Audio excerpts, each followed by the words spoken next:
அளவிலா கருணையும் இணையிலா கிருபையுமுடைய எல்லாம் வல்ல இறைவனின் திருநாமம் போற்றி.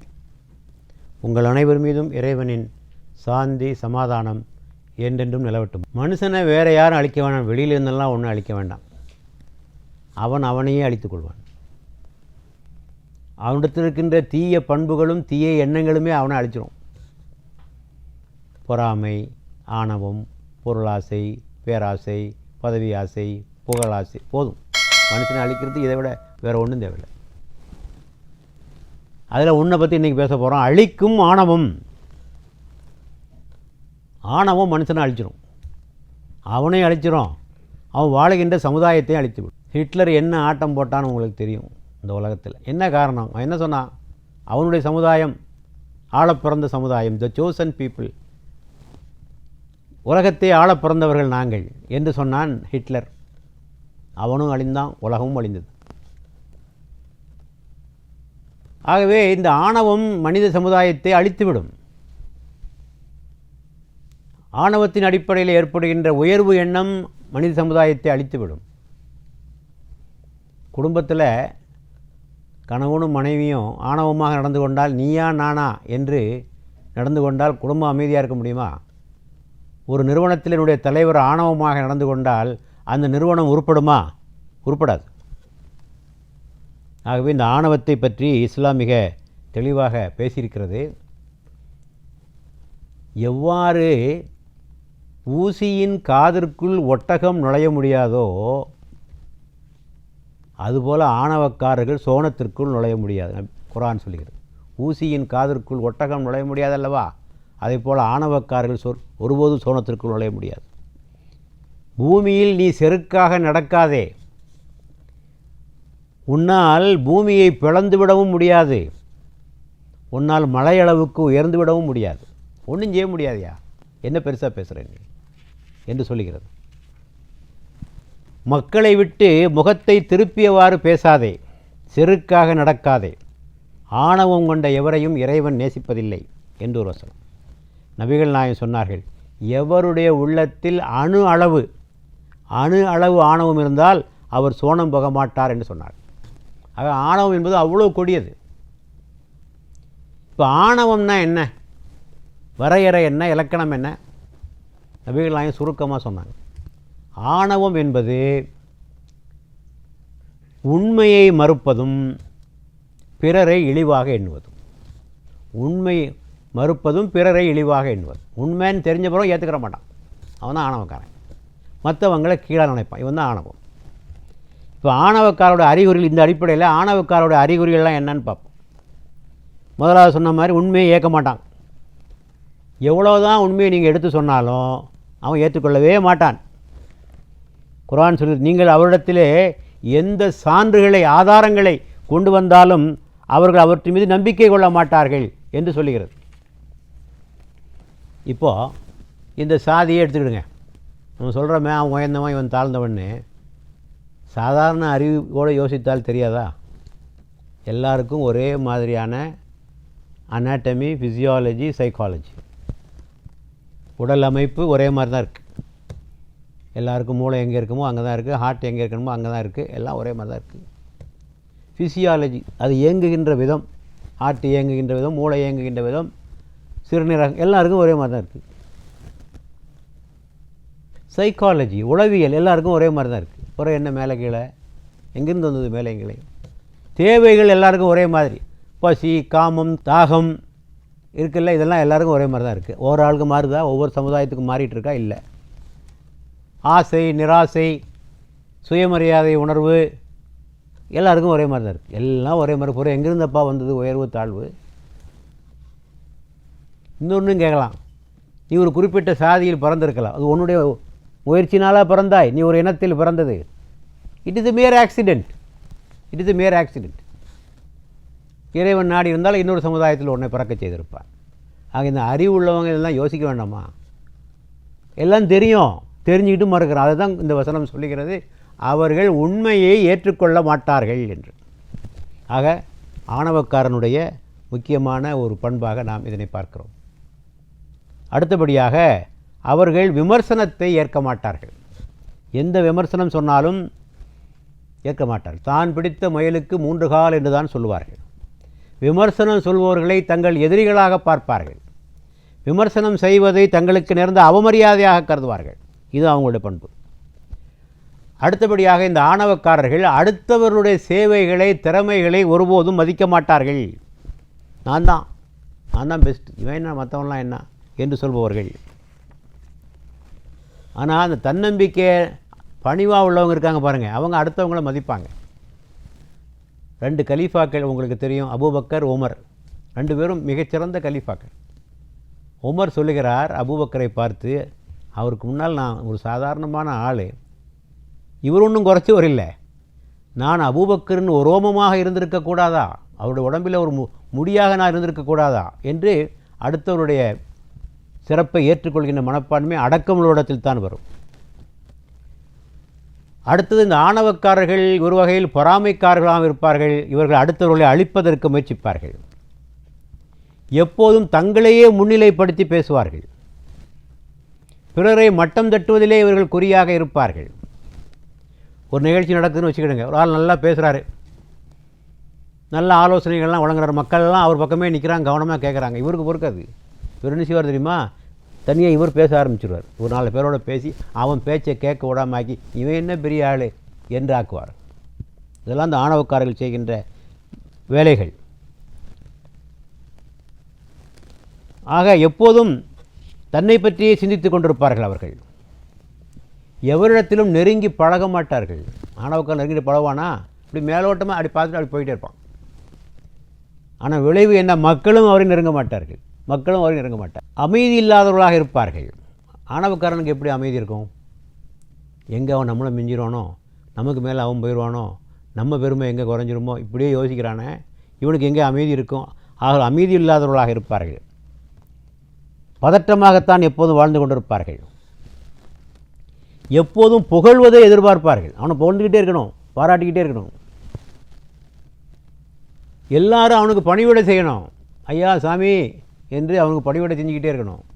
இதெல்லாம் இந்த ஆணவ காலத்தில் இருக்கக்கூடிய பல்வேறு வகையான பண்புகள். இப்போ எதுக்கு சொல்கிறேன்னா, யார்கிட்டையோ இருக்குன்னு நினைக்காதீங்க, உங்ககிட்ட இருக்கான்னு பாருங்கள். அதுக்கு தான் சொல்லிகிட்டு இருக்கேன். இவ்வளோ it is a checklist for you. இப்போ அடுத்த தலைப்பினுடைய அடுத்த பகுதி, இந்த ஆணவம் உருவாவதுக்கு என்ன காரணம் என்னன்னு சொன்னால், அவனிடத்தில் இருக்கக்கூடிய சில சிறப்புகள், அறிவு இருக்கும், அழகு இருக்கும், திறமைகள் இருக்கும், செல்வம் இருக்கும், புகழ் இருக்கும், ஏதாவது ஒன்று இருக்கும். இந்த அடிப்படையில் வருது. சிலருக்கு தாங்களுடைய பிறப்பின் அடிப்படையில், இனத்தின் அடிப்படையில் ஆணவம் வருவது உண்டு.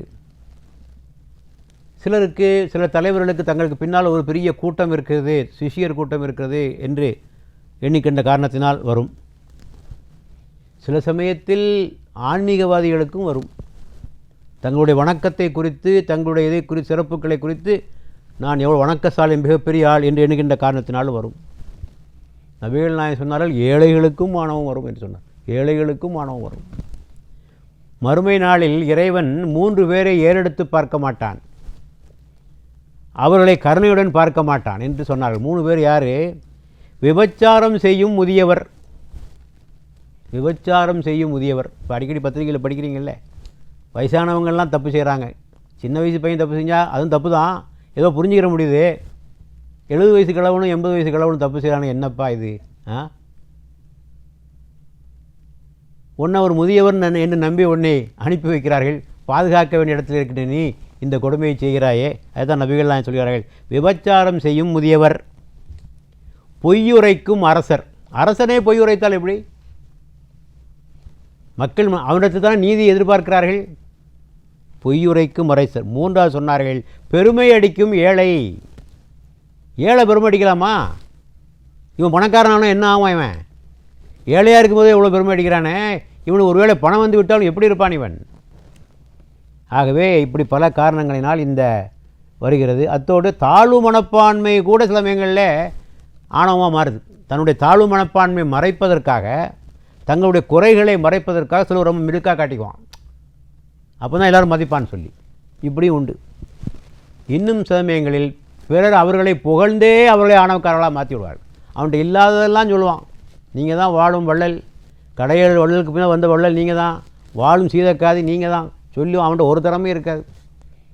சொல்லி சொல்லி அவனை ஏற்றி மண்டையில் கணத்தை ஏற்றி விடுறது மற்றவர்கள் புகழ்வதனால் வருவது. ஆக இவையெல்லாம் ஆணவம் வருவதற்கான காரணங்களாக நாம் சொல்கிறோம். இப்போ இந்த ஆணவத்தை நம்மிடமிருந்து ஒழிக்க வேண்டும் என்றால் என்ன செய்ய வேண்டும்?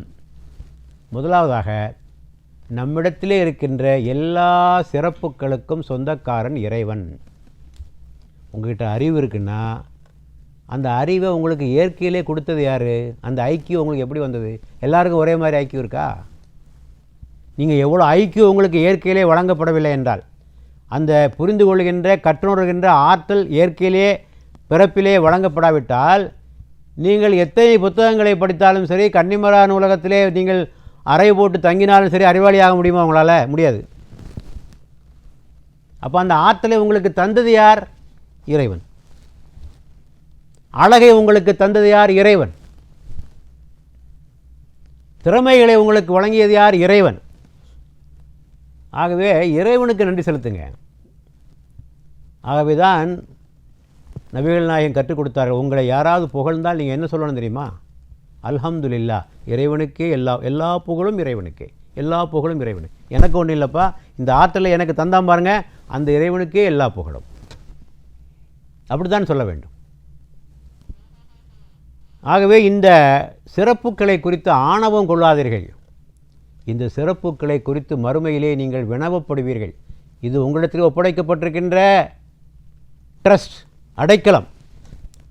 நபிகள் நாயகம் சொன்னார்கள், மறுமையிலே 5 கேள்விகளுக்கு பதில் சொல்லாமல் இறைவனுடைய சன்னிதானத்திலிருந்து ஒரு அடி கூட உங்களால் எடுத்து வைக்க முடியும். 5 கேள்விகளுக்கு நீங்கள் பதில் சொல்லியாக வேண்டும். உன் வாழ்நாளை எப்படி கழித்தாய்? உன் இளமையை எப்படி கழித்தாய்? எவ்வாறு பொருளை ஈட்டினாய்? எவ்வாறு பொருளை செலவழித்தாய்?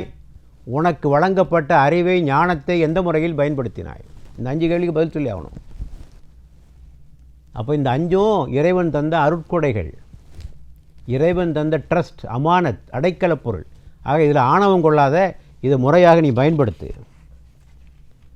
ஆக ஆணவம் வராது இருக்கிறதுக்கு எல்லாம் இறைவனிடமிருந்து வந்தது.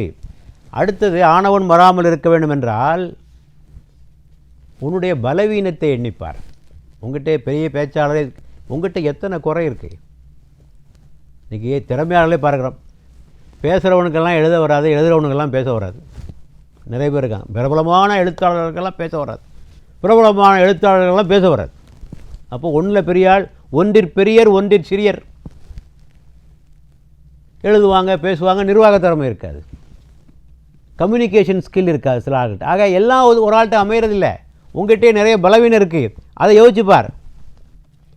அடுத்தபடியாக, உன்னிலும் சிறந்தவர்கள் பலர் இருக்கிறார்கள். வல்லவனுக்கு வல்லவன் வையகத்தில் உண்டு என்று சொல்வோமே, குர்ஆன் அது சொல்கிறது. நாம் அறிஞர்களுக்கு மேலாக பல அறிஞர்களை நாம் படைத்திருக்கிறோம் என்று.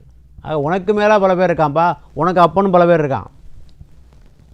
ஆகவே உன்னைத்தான் பெரிதாக எண்ணிக்கொள்ளாதே, இதை எண்ணி பார்க்கணும். ஆணவம் ஒழியன்னா இதை எண்ணி பார்க்கணும். அப்புறமாக, எதுவும் நிலையானதல்ல. இன்றைக்கி உன்னிடத்தில் இருக்கின்ற திறமை நிரந்தரமாக உன்னிடத்தில் இருக்கும் என்பதற்கு எந்த ஆதாரமும் எந்த உறுதியும் கிடையாது. ஏதாவது ஒரு நோயின் காரணமாகவோ விபத்தின் காரணமாகவோ உன்னை விட்டு போய்விடலாம். இன்றைக்கு சில எழுத்தாளர்களை நான் பார்க்கிறேன். நன்றாக எழுதி கொண்டிருந்த எழுத்தாளர்கள் திடீரென்று ஒரு 50 வயசு 60 வயசு கடந்த உடனே சொல்கிறாங்க, என்னால் எழுத முடியலைங்க, எழுத நிறுத்திட்டேன் அப்படின்னு. அப்போ ஏதோ ஒரு பலவீனம் வந்துடுது அவங்ககிட்ட. ஆக எதுவும் நிலையானதில்லை. அல்லது உன்னை விட சிறந்த ஒரு ஆள் அந்த இடத்துக்கு வந்துடுறான். உன்னை விட ஒரு சிறந்த நடிகன், உன்னை விட சிறந்த பாடகன், உன்னை விட ஒரு சிறந்த எழுத்தாளன் வந்து உன்னுடைய இடத்தை அவன் அபகரித்து கொண்டு போய்விடுவான். அபகரித்தல்ல, அவன் எடுத்து கொண்டு போவான். ஆக என்றைக்கும் கடைசி வரைக்கும் இப்படி தான் இருப்போம்னு நினச்சிக்கிட்டு இருக்காதீங்க, அதே ஞாபகத்தில் வச்சுருங்க. அடுத்தபடியாக, உங்கள் முந்தைய நிலையை எண்ணி பாருங்கள். இன்றைக்கி பெரிய பணக்காரரே, காரு வசதி எல்லாம் இருக்குது. முன்னால் எப்படி இருந்த யோசிச்சுப்பார். தமிழ்நாட்டில் ஒரு பெரிய பணக்காரர், பல ஹோட்டல்களை நடத்தியவர். அவர் ஒரு பேட்டியில் சொன்னார், இதே கோடம்பாக்கத்தில் காய்கறி வண்டியை நான் தள்ளி கொண்டு போனேன், காய்கறி வண்டியை தள்ளி கொண்டு போனேன். இன்றைக்கி பல ஹோட்டல்களுக்கு அதிபதியாக இருக்குது. இன்னொரு பணக்காரர் சொன்னார், வீடு வீடாக சென்று பத்திரிகை போட்டேன். ஆக இதெல்லாம் பழைய நிலை, எண்ணி பாருங்கள். உமர் இப்னு கத்தாப் பெரிய கலீஃபா, பல லட்சம் சதுர மைல்களுக்கு அதிபதியாக இருந்தவர். சாதாரண குறுநில மன்னர் அல்ல அவர். ஒரு முறை அவர் சொற்பொழிவு ஆற்றி கொண்டிருந்தார். திடீரென்று பேச ஆரம்பித்தார். நான் ஒரு தோட்டத்திலே யூதனிடத்திலே சில காசுகளுக்காக தண்ணீர் இறைத்தேன் என்று பேச ஆரம்பித்து விட்டார். சம்பந்தம் இல்லாமல். சொற்பொழிவு முடிந்ததும் தோழர்கள் நெருங்கி கேட்டு, என்ன திடீரென்று ஏதோ பேசினீங்களே என்ன? ஆம், எனக்கு திடீரென்று கொஞ்சம் ஆணவம் வருகின்ற மாதிரி ஒரு உணர்வு வந்துவிட்டது. ஆகவே என்னுடைய பழைய நிலையை நான் எண்ணி பார்த்தேன். நான் எப்படி இருந்தேன் ஒரு காலத்தில். ஆக முந்தைய நிலையை நாம் எண்ணி பார்க்க வேண்டும். ஆணவம் குறையும். விமர்சனம் செய்வதற்கு அனுமதியுங்கள். விமர்சனம் செய்கிறதுக்கு அனுமதிச்சிங்கன்னா உங்கள் குறைகள்லாம் சுட்டி காட்டுவாங்க, உங்கள் தவறுகள்லாம் சுட்டி காட்டுவாங்க. எப்போதும் புகழப்பட வேண்டும் என்றே எண்ணிக்கொண்டிருக்காதீர்கள். அடிக்கடி நான் மேற்கோள் காட்டுகின்ற திருக்குறள், இடிப்பாறை இல்லாத ஏமரா மன்னன் கெடுப்பார் இலானும் கெடும். இடித்து காட்டக்கூடிய ஒருவரை பெற்றிருக்காத மன்னன் அழிந்து போவான், கெடுத்து விடுவான். யாரும் கெடுக்காமலே அவனே அழிந்து விடுவான். ஆக நன்றாக விமர்சனம் செய்வதற்கு மக்களை நீங்கள் அனுமதிக்க வேண்டும். கலீஃபா உமர் ஒரு முறை மக்களை பார்த்து பேசிக்கொண்டிருந்தபோது சொன்னார், ஒருவேளை நான் தவறான ஆட்சி புரிந்தால், உலக மோகத்தின் பக்கமாக நான் சென்றுவிட்டால் நீங்கள் என்ன செய்வீர்கள்? நீங்கள் யோசிச்சு பாருங்கள். அவருடைய அன்றைய பொசிஷன்னா, இன்றைக்கி அமெரிக்கன் பிரசிடென்ட் என்ன பொசிஷன், அந்த பொசிஷன் தான். நீ வரலாற்றை படித்தப்ப நான் அவனை மிகைப்படுத்தி சொல்லலை. மக்களை பார்த்து கேட்குறாரு, யாருக்காவது பதில் சொல்ல தைரியம் வருமா? ஒரு ஆள் எழுந்தார், உமரே இந்த வாழ் இதான் உமக்கு பதில் சொல்லும். உமர் சொன்னார், அவரை சோதனை செய்து பார்ப்பதற்காக, நீர் யாரிடத்தில் பேசுகிறீர் தெரியுமா? யோசித்து பேசும் அப்படின்னார். ஆம், நன்றாக தெரிந்து கொண்டு தான் பேசுகிறேன். நான் கலீஃபாவிடம் தான் இப்படி பேசுகிறேன். உமர் உடனடியாக வானத்தின் பக்கமாக கையை உயர்த்தினார். இறைவா, இப்படிப்பட்ட குடிமக்களை எனக்கு தந்தாயே, நான் சவிசே தவறுகளை தட்டி கேட்கக்கூடிய குடிமக்களை எனக்கு தந்தாயே, உனக்கு நன்றி என்று சொன்னார். கோவப்படலை. அதனால தான் அவர் ஆட்சி நீதியான ஆட்சியாக இருந்தது. ஆக விமர்சனம் செய்வதை அனுமதிக்க வேண்டும். விமர்சனம் செய்கிறத நான் அனுமதிக்கணுமோ, அதே மாதிரி அளவுக்கு அதிகமாக புகழ்கிறான் பாருங்கள், அவன்கிட்ட உஷாராக இருங்க. அவன் உங்களுக்கு ஆபத்து வைக்கிறான், வெடிகுண்டு வைக்கிறான், புரிஞ்சுக்கிடுங்க. உங்கள்கிட்ட இல்லாதெல்லாம் உங்களுக்கு சொல்லிக் கொடுக்குறான், உங்களுக்கு ஆணவத்தை ஏற்படுத்துகிறான். ஆக பாராட்டலாம், ஒருவரை பாராட்ட வேண்டும், அது நல்ல பண்பு. ஆனால் முகஸ்துதி செய்யக்கூடாது. ரெண்டுக்குள்ள வித்தியாசத்தை புரிஞ்சுக்கணும். Appreciation and recognition and appreciation, இது ஒரு பகுதி. ஃப்ளாட்டரி இன்னொரு பகுதி. நீங்கள் ஐயா அன்றைக்கி நீங்கள் கொடுத்தீங்களே இந்த ஏழைங்களுக்கு, நீங்கள் அந்த குழந்தைங்கள்லாம் நல்லா இருக்குது, நல்லா படித்த ஆளாயிட்டு, உங்களால் தான் அது நடந்தது, இது அவரை உற்சாகப்படுத்துறது. நேரு மாற்றமா, உங்களை மாதிரி எவங்க கொடுக்குறான் இந்த காலத்தில், அள்ளி நீங்கள் தாங்க சீமா என்று சொன்னால் வெறியேற்றுறது. ரெண்டுக்குள்ள வித்தியாசத்தை புரிந்து கொள்ள வேண்டும். நபிகள் நாயகத்தை பார்த்து ஒருவர் சொன்னார், படைப்புக்களிலே சிறந்தவரே என்று சொன்னபோது, படைப்புக்களில் சிறந்தவன் நான் அல்ல, இப்ராஹிம் ஆபிரகாம் அவர்தான் சிறந்தவர். எஜமானனே என்று சொன்னபோது, எஜமானன் நான் அல்ல, இறைவன் தான் எஜமானன் என்று சொன்னார். கலீஃபா அபூபக்கரை பார்த்து ஒருவர் புகழ்ந்தார். அபூபக்கர் சொன்னார், இறைவா, இவர்கள் என்னை புகழ்கிறார்கள், இந்த தகுதியெல்லாம் எனக்கு இருக்கான்னு எனக்கு தெரியாது. இவர்கள் புகழ்கிறார்கள் என்பதற்காக நீ என்னை குற்றம் பிடித்து விடாதே. என்னை பற்றி என்னை விட நீயே நன்கறிவாய், என்னை பற்றி என்னை விட நீயே நன்கறிவாய் என்று சொன்னார்கள். ஆக அதுக்கெல்லாம் மயங்கிறாதீங்க. அடுத்தபடியாக ஆணவத்தை உண்டாக்கும் காரியங்களை அனுமதிக்காதீர்கள். உதாரணத்துக்காக இப்போ நபிகள் நாயகருடைய வழக்கம் என்னென்னு சொன்னாங்க, நான் ஒரு கூட்டத்தில் வருகிற போது எல்லாரும் எழுந்து நின்று எனக்கு மரியாதை செய்யாதீர்கள். அது ஒரு ஆணவத்தை உண்டாக்கும். அலி அலில்லாஹு அவர் ஒரு கலீஃபா, அவர் சொன்னார், அவர் நகர்வலம் போவார். அவருடைய கலீஃபாவுடைய ஆட்சி காலத்திலே நகர்வலம் போவார். சொன்னார், என்னை சுற்றி அதிகாரிகளெல்லாம் படை சூழ யாரும் வர வேண்டாம், நான் பார்த்துக்கிறேன். அப்படி வந்தாலே ஒரு ஆணவம் வருது. அப்படி பெரிய ஒரு பட்டாளம் பரிவாரத்தோடு போகிற போது ஒரு ஆணவ மனிதனுக்கு வந்துவிடும். ஆக அதையும் நாம் தடுக்க வேண்டும். பணிவு தருகின்ற காரியங்களை செய்ய வேண்டும். எதெல்லாம் பணிவு தருவோமோ அதெல்லாம் செய்யும். நபிகள் நாயகம் தரையில் அமர்வார்கள், ஏழைகள் மத்தியில் தான் இருப்பார்கள். அந்த காலத்தில் உள்ள பணக்காரன்லாம் ஆட்சேபித்தான், என்ன நபியே உங்கள் மார்க்கத்தில் சேரலான்னு பார்க்குறோம், நீர் எப்போது ஏழையோடு தானே உட்காந்துட்டு இருக்கிறீர். நபிகள் நாயகம் சொன்னார்கள், ஏன் பயப்படுறீங்களா?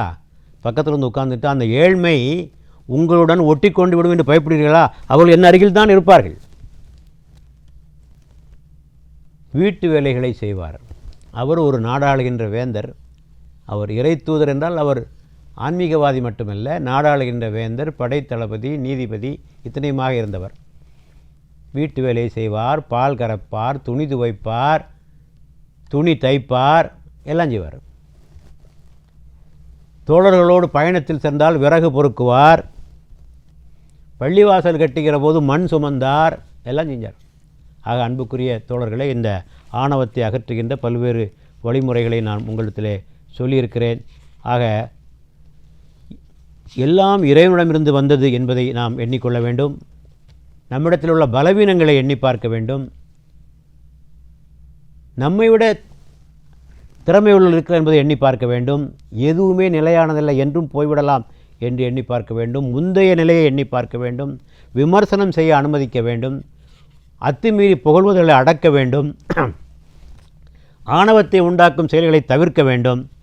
பணிவு தரும் காரியங்களை செய்ய வேண்டும். இவையெல்லாம் ஆணவத்தை அடக்குவதற்காக தரப்படுகின்ற பயிற்சிகள். ஆகவே அன்புக்குரிய சகோதரர்களை, இந்த ஆணவம் இருக்க மனிதனை அழிக்கக்கூடிய ஒரு மோசமான ஒரு பண்பு. இது கொஞ்சம் கூட வராமல் பார்த்துக்கிடுங்க. இந்த பண்பு இருந்தால் நீங்கள் சொர்க்கத்துக்குள் நுழைய முடியாது. சொன்ன மாதிரி ஊசி முனை காதற்குள் ஒட்டகம் நுழைய முடியாதோ அவ்வாறு ஆணவக்காரர்கள் ஒருபோதும் சோனத்திற்குள் நுழைய முடியாது என்று திருக்குரான் சொல்லுகிறது. ஆகவே இந்த பணிவு தான் உயர்வு.